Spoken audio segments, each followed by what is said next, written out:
Evet arkadaşlar, size dünyanın en hızlı kararlarından birinden bahsetmek istiyorum. 5 dakika önce Dehan'a sünnet ettirmeye karar verdik. Aradık, gelebilirsiniz dediler. Çıktık gidiyoruz. 5 dakika sonra sünnet ettirip eve döneceğiz. Yukarı çıkıyoruz şimdi. Bu arada arkadaşlar sünnetle ilgili o kadar çok yazı okudum ki, o kadar çok doktorlara falan mesaj attım ki aklınız şaşar. Ankara'daki neredeyse 100 doktor varsa 90'ıyla konuşmuşumdur. Onların içinden bu beyefendiyi buldum. Vedat Bey. Kendisi klipsi bulan kişilerden biriymiş. Yurt dışı pazarına da o satıyormuş. O yüzden onunla yapmak istedik. Efendim anne? İrem no. İrem no diyor çocuğum. Galiba kestirmek istemiyor. Kıyafet alsaydın. Ya çok güzel bir ismi var ya. Uyuşturmasını yapacağız, biraz beklemeye alacağız. Anneciğim özür dilerim. Hocam gelecek. Delikanlının muayenesini yapacak öncelikle. Uygunsa bölgesel uyuşturmaya biraz beklemeye alacağız. Tamam.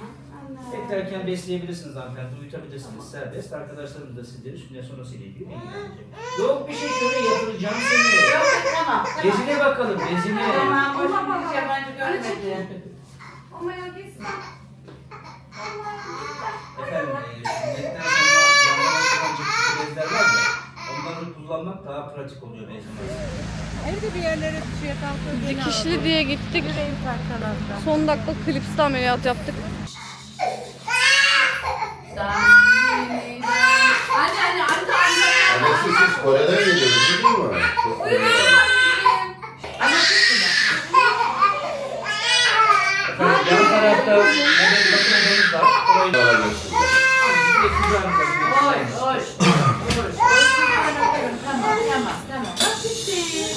bir iki saatte uyuyacaksınız.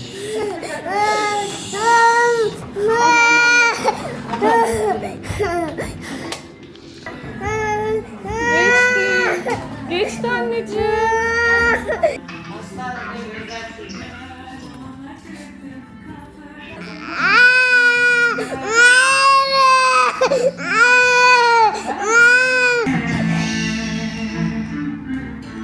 Neyse. Kendine geldi. Tut.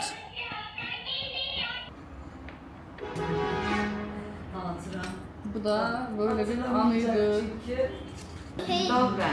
Çocuğumun burnu akana kadar ağladı ya. Gördüğü saniye ağlıyor çocuk. Bırak doktor kapının önünden geçince bile ağlıyor. Deha balıklara bak. Balık. Sen hala ağlıyor musun ya? Hadi gel bakalım. Bak. Canı yapmaz mısın? Herkes bir yandan gelmiyor. Bizi tanıyor, burayı tanıyor. Hadi geçsin bakalım. Hadi geçsin. İçeriye girince yine ağlayacak. Yaşa bir şey olmayacak. Ya. Burayı Bu tanıyor. yatma olayını Bizi de sevmiyor. tanıyor. Evet. Bunun canının yanacağını Canım düşündüğü için sıkıntı korkuyor. değildi ama sadece şuradan korktu. Sen tabii Bak korkuyorsun. işte yani burayı tanıyor artık. Kaç yaşında? 1 yaşında mı? Hayır yaşına girmiyor. Biraz yavaş bilinçlenmeye başlamış, o yüzden biliyor. Yeni nesil çocuklar biraz uyanık oluyorlar ya. O sakinleşmez adam. Çünkü çok ağladı. O kadar çok ağladı ki bir an yaptırmamaya karar vermiştim. Tabii ki ağlayacak, sakın yaparken ağlayacak. Yaptırma böyle. Bir şey yaptırma teyze. Ama ağlamasını istemiyorum. Neden? Çünkü böyle yaptığı zaman korkuyor ya. Bir de ayaklarını bağlayacağız, tutacağız. Oynatamayacağız, sıkılacak, korkacak. Hocam yaptı, ben de buradayım. Ya teyze yaptırmayacaktım, yaptırmazdım. Ömür boyu yaptırmazdım yani. Klipsi yapacağız. 5 dakikalığa döndük. Onu yapacağız.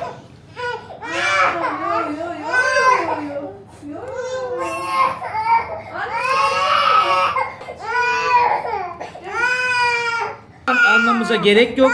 İdrar bunu taziyle birlikte dışarıya zaten atıyor. Bunlardan en az 4-5 tanesini yarıdan kes. Üst üste geçir bu şekilde. Bunu da torbalarını yani testislerin içine alacak şekilde şöyle yerleştir. Şöyle yerleştirdikten sonra bezini de şimdi bu bardağı... Havalı dursun. Tabii koruyacak onu. Hareketlerinden koruyacak. Ama bu külot bez olduğu için sabit durmaz çok fazla, gevşek olur. Biraz böyle çıt çıtı bez kullanalım ki şöyle birkaç gün ya da bir hafta boyunca o bardaklarda biraz sabit dursun. Yanlış mı? Evet, bugün günlerden de Cuma, Pazartesi günü saat. Bunlar bize verecek misiniz? Bunlar bize verecek misiniz? Bu sizin. Ağladıkça, Peki. huzursuz oldukça yarın bu saatlere kadar tüpün içini doldur. Kaç defa sıkacak? Dolana kadar mı? Hayır Hafifçe sıkınca doluyor zaten. Az bir şey.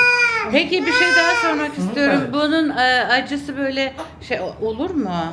Bugün, Kaç günde bugün önümüzdeki iyileşir? 8-10 saatlik bir süreç içerisinde sünnetin ağrısı olacak.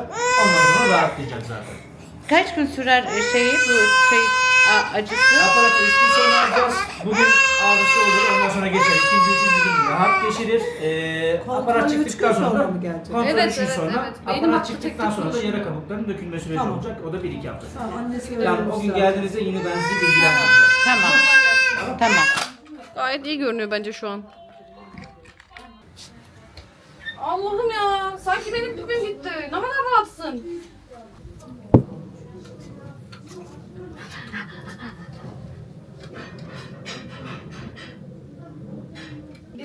İlaç da içmiyor ya. Yani içtiği kadar. Ya net bir şekilde anlatsana. Birazcık şiş yapmış. Anne?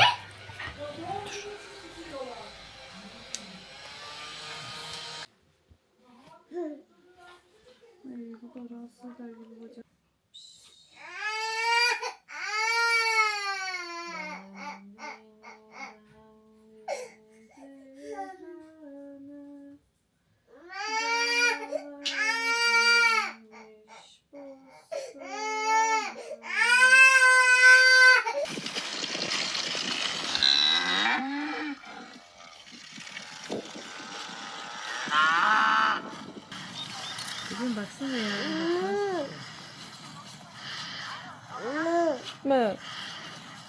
Bay bay mö. Mö bay bay. Bay bay de hadi. Bay bay mö. İyice piş piş yapacakmış anneciğim möler.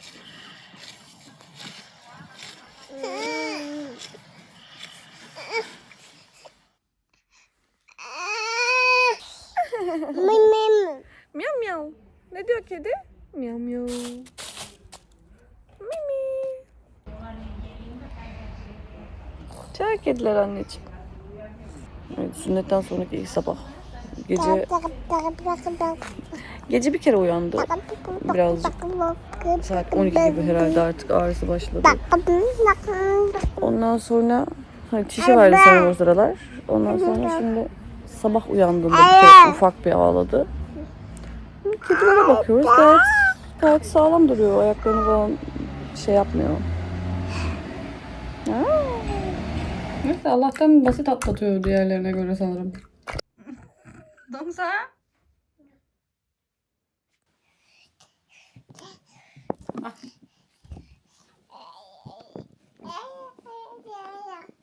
Bence ilk gün tahminimizden iyi atlattık. Hayır. Bıcı bıcı yapamayız şimdi anneciğim. Sen sonra. Bıcı bıcı sonra. No no. No no. Çişin mi var? Oho. Kıyamam. Ya ama memecik gel. Bitti. Yaptın mı çişi? Bıcı bıcı bıcı bıcı. 2 saatte bir bundan, 2 saatte bir bundan. Ondan sonra günde 2 kere Anestol, uyuşturucu kremmiş. Klipsle yaptırdığımız için jel verdi bu. Jeli bir gün kullanıp atacakmışız kalanını. Her çiş yaptığında o şeyin içine, klipsin içine dolduruyoruz. Ucunda pamukla kapatıyoruz. Bu da Paranox diye bir şey. Biz bunu dehena yaptığımızı zannettik ama yapamamışız. Sabah bir açtım, bezin içinde duruyordu olduğu gibi. Ama Allah'tan deliksiz uyudu. Şimdi de bir şekilde uyuyor.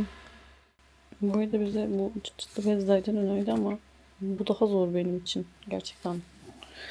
Yani çıkarıp takarken zorlanıyorum. Şu daha kolayıma geldi, normal kilot bez. Bol olduğu için zorlanırsın dedi ama hiç de zorlanmıyorum ya. Gayet alttan geçirip kabağı araya sokunca hiçbir sorun yaşamıyorum. Bunu çıkarırken değil de takarken çok zorlanıyor. Bunu çıkarırken cart diye yırtıp çıkar ama takarken alttan geçirmek şunun işte oynamasındansa bununla yaptığım zaman eli çünkü oraya gidiyor. Tek başına yapamıyorsun. Biri ya ellerini tutacak ya ayaklarını öyle yapacaksın. Ama bunda öyle bir şey yok. Bunda pıt geçiriyorum. Araya takıyorum. Bilmiyorum hangisi size daha rahat geliyorsa öyle. Merhaba arkadaşlar. Bu gürültüde gene her zaman gibi ben mikrofonumu evde unuttum. Dehan'la kendime ne kadar sünnetli de olsam şu an doğum günü kıyafeti bakmaya çıktık. Baktığım yerlerdekiler o kadar kötü ki. Yani oyuncakçıda ne beğenebilirsiniz arkadaşlar? Böyle beğendik. Üçüncü gün sabahından merhaba arkadaşlar. Dün AVM'ye gittik. Gezdik herhalde. 3 saat falan gezdik. O kadar AVM gezdik sorun olmadı. Gece de pek sorun olmadı. Baya normal her zaman uyudu gibi uyandı. Sabah da bu sefer hiç mırın kırılıp sızlamadı, ağlamadı. Dün zaten ilaçları bırakmıştım ama bugün de krem sürmeyi bıraktım. Yani toplamda 3 kez krem sürmüş oldum. Bir ilk yaptırdığımız gün, bir sonraki sabah, bir de sonraki akşam yani dün. İlaç da sadece ilk hastaneden geldiğimizde verdim. Kalp arıyordu beni. Bir kere fitil attığımızı zannettik, onu da becerememişiz. Allah'ım gerçekten fitil atabilen anneler çok şanslı ya. Ben beceremedim, becerebileceğimi de zannetmiyorum yani. Umarım bir daha başıma gelmez. Bugün Dehan'ın pastasını sipariş edeceğiz. Ya inekli olacak ya da taçlı olacak. Muhtemelen inekli olur. Dehan inek çok seviyor. Evde yapacağım. Kafede vesaire dökeceğimiz parayı bir kız çocuğunu okuturuz diye düşündük. Bence daha mantıklı. Sırf bir gün işte millete gösteriş yapmaktansa ihtiyaç sahibi bir insanın o parayı kullanması daha hoşumuza gider diye düşünerekten. Sadece pasta özen gösterip işte diğerlerini çok sallamamaya karar verdik. Kore'den gelirken birkaç tane balon. Ya, toplam 12.000 won falan harcadım. İşte duvar süsü, balon vesaire aldım. Onları buralara asacağım o da eve. Kendim yapacağım. Bakalım olacak mı? Nasıl olacak? Beğenecek misiniz? Takdir eder misiniz? Bir yıldır atamadığım videoları da sonunda Sanojoreon videolarında sonunda yükleme fırsatı buldum. Umarım beğenmişsinizdir. Bizi takip etmeyi, abone olmayı unutmayın. Beğen. At. Onu çözüyor. Atabilir miyim? Ama çamka. Birazcık geri git. Otur oraya. Otur oraya. Bana bak. Atıyorum. At. Aferin.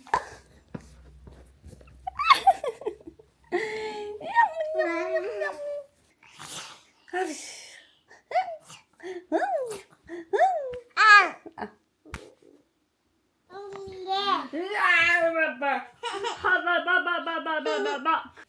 İster misin sünnet oldu bu çocuk? Oy. Bu arada sünnetten sonra yıkayabiliyoruz mu bilmiyorum ama ben az önce yıkadım bu çocuğu. Hatta sabah da 2 kere orayı yıkadım. İnşallah doktor kızmaz, hiç sormadım da. Konuş.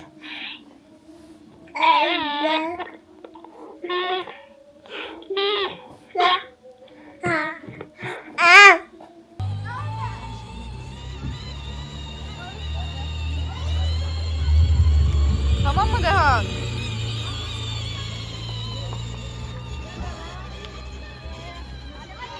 Dehan'ın bazı alışkanlıkları değişti. Mesela işte günde 2 uyku yapıyordu. Bir sabah bir öğlen. Şimdi bir uyku yapmaya çalışıyor. Ama akşam yattığı zaman da bu sefer 12 saat, 13 saat falan uyuyor. Dün mesela akşam saat 8'de yattık ve sabah saat 8'de kalktık. Çok güzel bir şeydi. Ben gece doğum günü olduğu için işte bir şeylerle uğraştım. Annem börek sardı. Ben işte YouTube'a yüklemek için ekstra video falan hazırladım. Bugün işte sünnet yaptırdıktan sonra aile klips diye bir şey taktırmıştık. Onu çıkarttırmaya gideceğiz. Düzeldiğini umacağız. Ne istiyorsun? Bunu istemiyorsun. Ne istiyorsun? Yok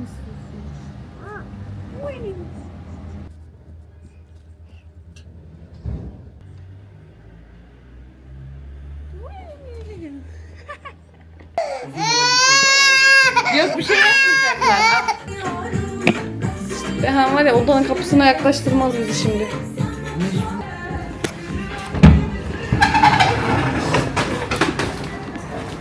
Merhaba Dehan. Hayret bağırmıyorsun anneciğim. Annesi nasıl geçirdi yakışıklı Güzel günlerini? geçirdi. Maşallah. İkinci gün sonra da banyo falan yaptırdım ben. İyi yapmışsınız. Banyo serbest zaten. Şimdi şöyle yapacağız. Böyle yatıracağız. Sizden kimse var mı beylerden? Hoş geldiniz. Bizde bey yok. Ayaklarını kim tutar? Ben. Kemal'le de tutabilirim isterseniz. Nasıl arzu edersen. Ay aşkım. Dur. Gel buradayım bebeğim. Bebeğim.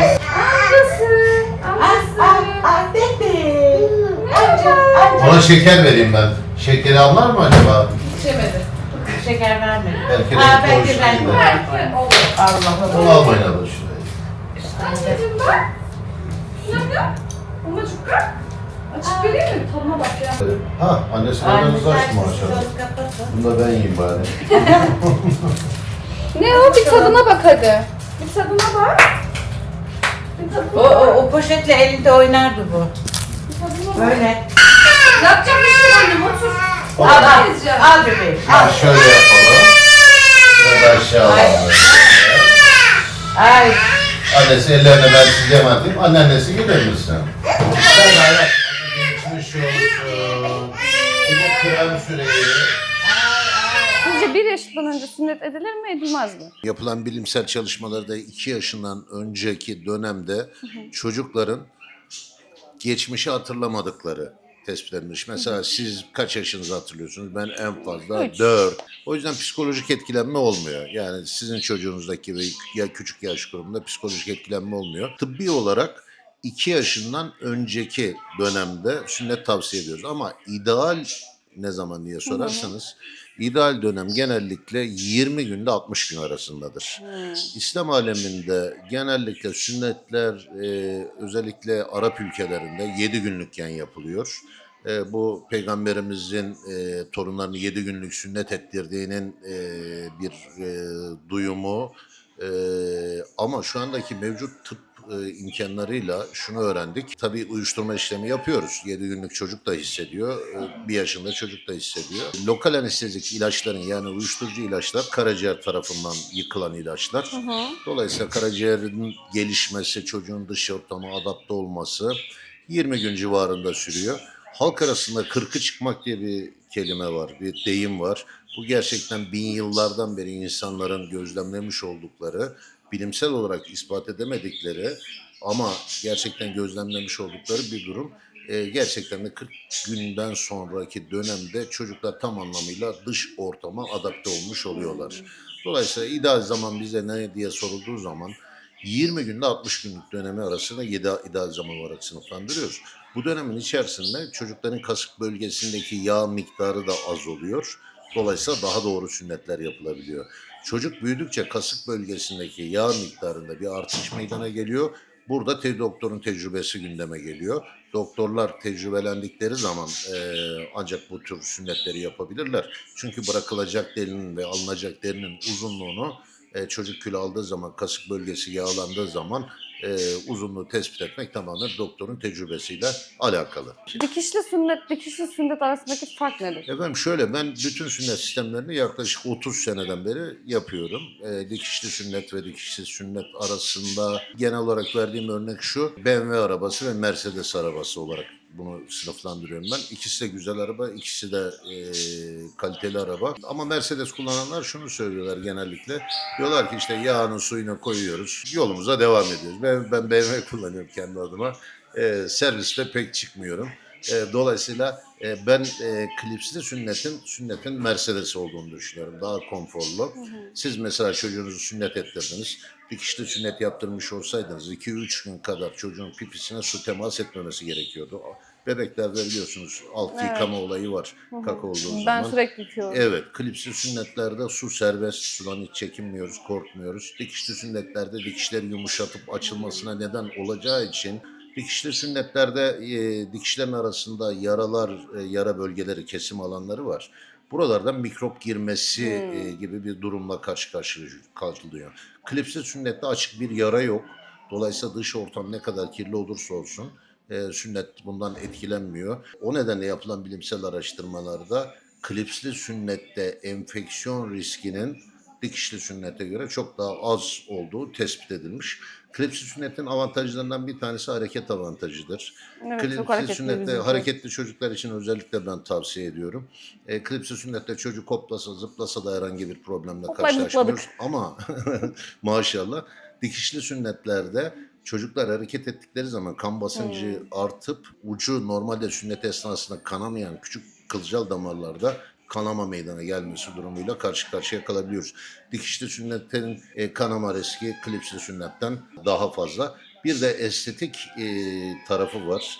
Dikişli sünnetlerde ameliyat yarası görmüşsünüzdür, böyle izler olur, Görmedim. katışlanmalar olur.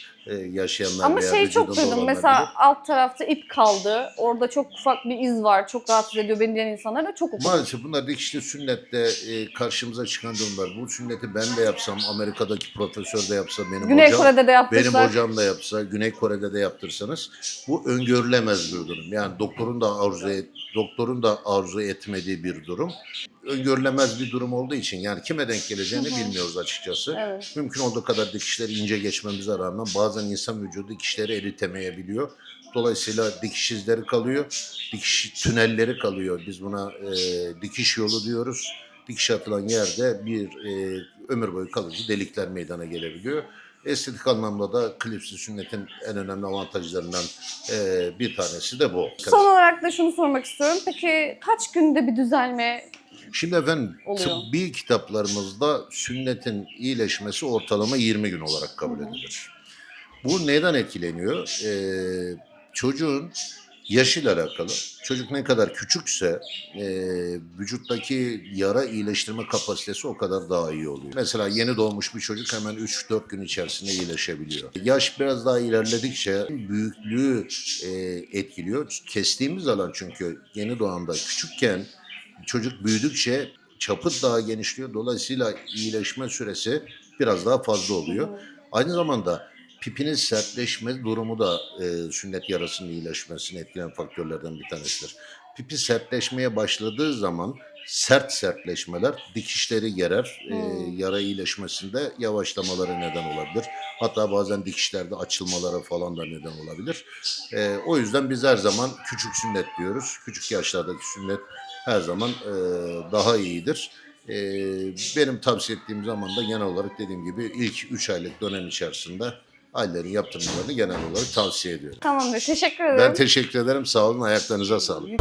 태어나 여기 있다 깨어나 여기 왔다 엄마는 여기 살아 아빠는 군중이다 우리 스토리가 어떻게 시작했다 태어나 안에 특파바 코렐리 비즘 스토리 미소 써봤어도 하자봐 구독하고 내 좋아요에 만납시다